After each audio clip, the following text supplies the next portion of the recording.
Hello दोस्तों, कैसे हो आप सब। आई होप आप लोग बहुत ही अच्छे से होंगे। तो प्रीवियस क्लास में मैंने आप सभी को क्लास 12 टैक्सेशन से इनकम फ्रॉम हाउस प्रॉपर्टी से 2022 में आया हुआ एक बहुत ही इंपॉर्टेंट सम सॉल्व कराया था। आज के इस क्लास में मैं आप सभी को 2022 का एक और सम्स जो और में आया था 10 मार्क्स का आया था वो सॉल्व कराने जा रहा हूँ। तो इस वीडियो को ज़रा सा भी स्किप नहीं कीजिएगा और इस वीडियो को ज़्यादा से ज़्यादा अपने फ्रेंड सर्कल में शेयर कीजिएगा। और एक बात मैं बताना चाहूँगा, जो स्टूडेंट को टैक्स बहुत हार्ड लगता है या फिर जो स्टूडेंट क्लास 12 में कुछ भी पढ़ाई नहीं किए हैं तो हमारे चैनल को फॉलो करें। मैं यहाँ पर आप सभी को पूरा स्टार्टिंग लेवल से पढ़ाऊंगा। तो चलिए बिना टाइम वेस्ट किए स्टार्ट करते हैं, क्वेश्चन पढ़ते हैं।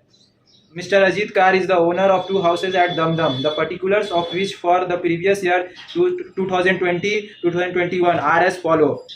House number 1, house number 2, house 1 construction completion 31st 5 2002, house 2 31st 12 2000.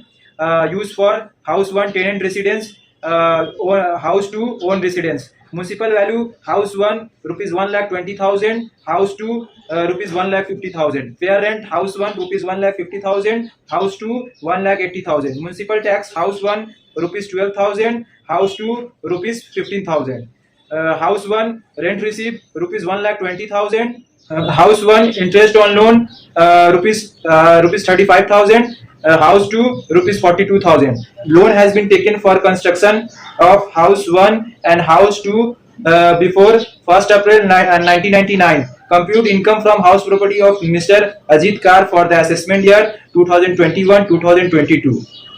तो देखिए यहाँ पर क्या निकालने बोला है, मिस्टर अजीत कार का इनकम फ्रॉम हाउस प्रॉपर्टी निकालने के लिए बोल रहा है। ठीक है, हाउस 1 का कंस्ट्रक्शन जो कंप्लीट हुआ है वो है 31st 5 2022 और हाउस 2 का जो कंस्ट्रक्शन कंप्लीट हुआ है वो है 31st 12 2000। ठीक है, हाउस 1 जो है टेनेंट को रहने के लिए दिया गया है, यानी कि लेट आउट किया गया है। ठीक है, भाड़ा में दिया गया है। और हाउस 2 जो है ओनर जो है अपना खुद के लिए रेसिडेंशियल पर्पस के लिए यूज कर रहा है। ठीक है, और हाउस 1 का म्युनिसिपल वैल्यू दिया हुआ है 1,20,000 और हाउस 2 का दिया हुआ है 1,50,000 और फेयर रेंट दिया हुआ है हाउस 1 का रुपीज 1,50,000 और हाउस 2 का दिया हुआ है 1,80,000 और हाउस 1 का म्युनिसिपल टैक्स भी दिया हुआ है 12,000 और हाउस 2 का दिया हुआ है 15,000 और हाउस 1 का रेंट रिसीव दिया हुआ है। रेंट रिसीव का दूसरा नाम है एनुअल रेंट और उसका तीसरा नाम है हम लोग एक्चुअल रेंट रिसीव बोल के भी लिखते हैं। ठीक है, तो तीनों जो है सेम ही चीज है। रेंट रिसीव यहाँ पर देखिए दिया हुआ है हाउस 1 का 1,20,000 और हाउस 1 का इंटरेस्ट ऑन लोन दिया हुआ है 35,000 और हाउस 2 का दिया हुआ है इंटरेस्ट ऑन लोन 42,000। ठीक है, और लोन जो लिया गया है कंस्ट्रक्शन के लिए हाउस 1 और हाउस 2 का बिफोर 1st अप्रैल 1999। ठीक है, तो देखिए यहाँ पर हाउस 1 का जो लोन लिया गया है और हाउस 2 का जो लोन लिया गया है बिफोर 1st अप्रैल 1999। ठीक है, तो जब भी इनकम टैक्स का रूल है लॉ में ये वाला बात लिखा गया है कि जब भी जो है हाउस के लिए लोन लिया जाएगा अगर 1999 से पहले रहेगा लोन लिया हुआ, ठीक है, तो सेल्फ ऑक्युपाइड प्रॉपर्टी का जो हाउस है उसमें इंटरेस्ट ऑन लोन जो है मैक्सिमम लिमिट दिया गया है इनकम टैक्स की तरफ से 30,000 दिया गया है। ठीक है, तो इंटरेस्ट ऑन लोन जो है हाउस नंबर 2 में 30,000 ही लेंगे। ठीक है, यहाँ पर 42,000 दिया हुआ है तो interest on loan house number 2 में 30,000 लेंगे। ये इनकम टैक्स का रूल है। ठीक है, जब भी है तो सबसे पहले हम लोग हाउस 1 का कैलकुलेशन करेंगे फिर उसके बाद जो है हाउस 2 का कैलकुलेशन करेंगे। तो देख लीजिए, इसको सॉल्व कर लेते हैं। ये जो क्वेश्चन जो है HS 2022 में और में आया हुआ था। ठीक है, 10 मार्क्स का आया हुआ था। ठीक है, इससे प्रीवियस जो वीडियो था वो भी 10 मार्क्स का था। ठीक है, 10 मार्क्स सबसे पहले ऊपर में लिखिए computation of income from house property of mister Ajit Kar resident individual for the assessment year 2021-2022 relating to the previous year 2020-2021। तो देखिए क्वेश्चन में असेसमेंट ईयर का दिया हुआ है 2021-2022। ठीक है, तो हम लोग का प्रीवियस ईयर हो जाएगा 2020-2021। ठीक है, तो हाउस 1 जो है टेनेंट को दिया गया है, लेट आउट किया गया है। ठीक है, यानी कि भाड़ा में दिया हुआ है, किराया में दिया गया है। ठीक है, तो सबसे पहले हम लोग लिखेंगे हाउस 1 ब्रैकेट में लिखे टेनेंट रेसिडेंस लेट आउट और स्टेप 1 में लिखे म्युनिसिपल वैल्यू फेयर रेंट। तो देखिए क्वेश्चन में म्युनिसिपल वैल्यू दिया हुआ हाउस 1 का 1,20,000। ठीक है, तो हाउस 1 में लिख दीजिए म्युनिसिपल वैल्यू 1,20,000 और फेयर रेंट दिया हुआ है देखिए 50,000। इसको अंडरलाइन कर दीजिए। ठीक है, तो इससे प्रीवियस वाले वीडियो में बताए थे हम कि सबसे पहले हम लोग स्टेप 1 में कंपेयर करेंगे म्युनिसिपल वैल्यू को फेयर रेंट से, ठीक है। तो म्युनिसिपल वैल्यू और फेयर रेंट में जो सबसे ज्यादा रहेगा पहले उसको लेंगे, ठीक है। उसको फिर कंपेयर करेंगे स्टैंडर्ड रेंट से। तो यहाँ पर देखिए स्टैंडर्ड रेंट तो है ही, तो यहाँ पर कंपेयर करने का जरूरत नहीं है। तो सबसे पहले हम लोग कंपेयर करेंगे म्युनिसिपल वैल्यू को फेयर रेंट से। तो देखिए म्युनिसिपल वैल्यू और फेयर रेंट में ज्यादा कौन सा है आपका? म्युनिसिपल वैल्यू देखिए 1,20,000 है और फेयर रेंट आपका 1,50,000 है। तो इन दोनों में से ज्यादा कौन सा है? 1,50,000। तो 1,50,000 को यहाँ पे लिख लेंगे, ठीक है, यहाँ पे ले लेंगे, ठीक है। तो यहाँ पे लिख दीजिए 1,50,000,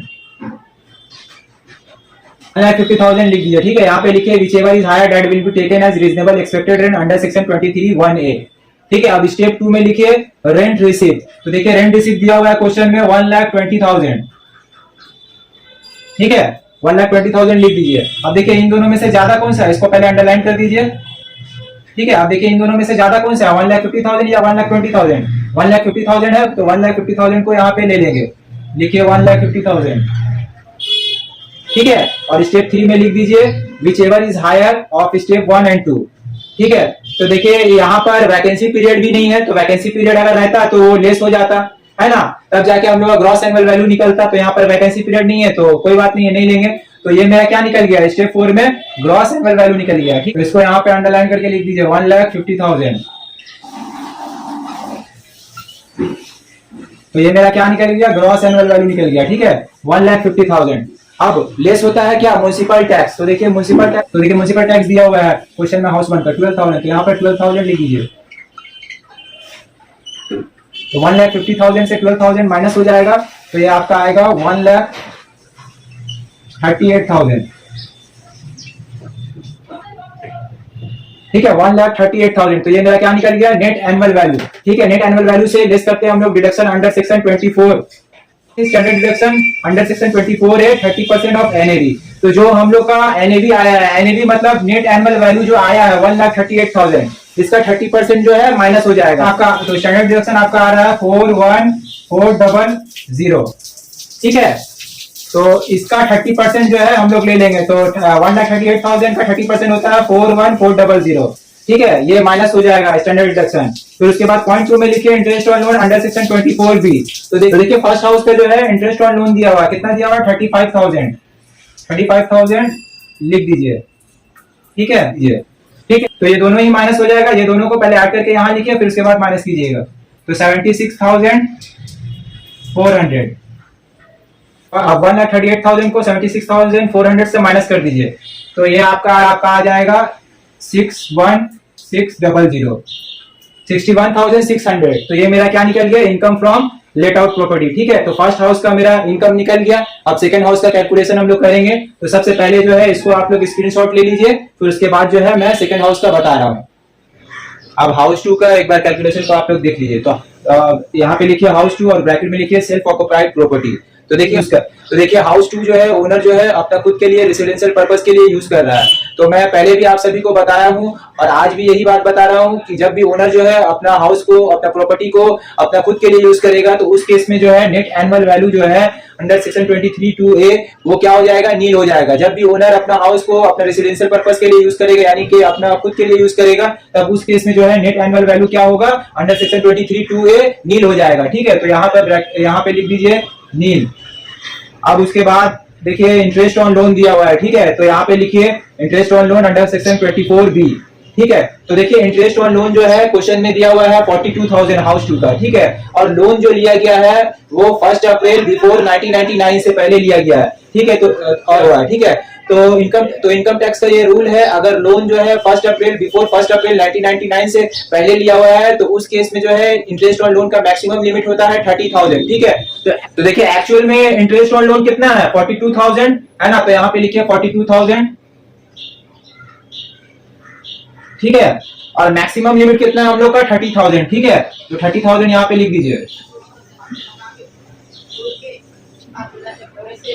30,000 यहाँ पे लिख दीजिए, ठीक है। तो इन दोनों में से छोटा कौन सा है, 30,000। तो 30,000 को यहाँ पे ले लेंगे, सेकंड कॉलम में लिख दीजिए और इसको ब्रैकेट कर दीजिए, ठीक है। तो हमेशा याद रखिएगा कि लोन कब लिया गया है, ठीक है। तो लोन यहाँ पे देखिए 1 अप्रैल 1999 से पहले लिया गया है, ठीक है। तो इस केस में जो है इनकम टैक्स का ये रूल है, मैक्सिमम लिमिट जो इंटरेस्ट ऑन लोन होता है वो कितना होता है, 30,000, ठीक है। अगर 1 अप्रैल 1999 से पहले अगर लोन लिया गया है तो उस केस में जो है मैक्सिमम लिमिट होता है इंटरेस्ट ऑन लोन का, वो 30,000 होता है। ठीक है, तो 30,000 को यहाँ पे बाहर में लिख दीजिए और ब्रैकेट में लिखिएगा as loan taken before 1 April 1999 whichever is lower it will be allowed as deduction।